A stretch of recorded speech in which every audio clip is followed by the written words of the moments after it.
अरे से चिकेन फिकेन आ देहरे जाऊनी कालिया पिसार जो खासीटा अच्छी से गोटा आनिबा 5 किलो खंड मांस हम 1.5 किले नहेले 2 किलो खंड आलू पकई दबा आम समस्त को सफिशिएंट हम पूरा बेक जाके भिड़िकी खाईदबा।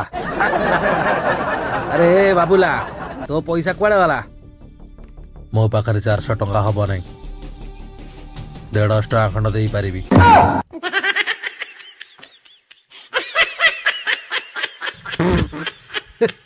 सला देख देख मो खाइला बेले 3 जण को खाया एका खाइब कौच कौन ना 150 टंका दब।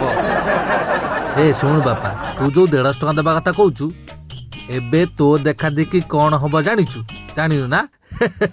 ये सला माने ये सला माने केही भी पैसा देबेनी केही देबेनी समस्त 150 टंका देबे तोरी ने खा। नाई रे बाबा से कथा नुह खासी रेट एबे जो भलिया हेलानी तू निजे जाई पचारि बुझुनु 5,500 कहूँ। बाबा मो फुरकान चाचा को कही एई पीस मांस रखिबो केते खाइबू? अधिका रु अधिका 170 ए सा पागलाटा ना कौन ए 170 टंकार सा अंडा तकारी भी हेई परिबनी सेति कहतली मटन आनिबा दाबिकी खाइबा। अरे अना तू जा पैसाटा नहीं का ताको एडवांस दबा।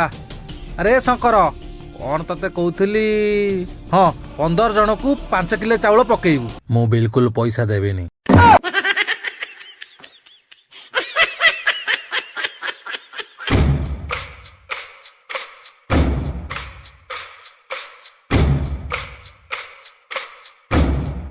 मागଣା खाइबू भल बाबूला जा करे करे जदि मु भोजी न मिसिली तरकार रे गोड़ पुरे देवी तो माँ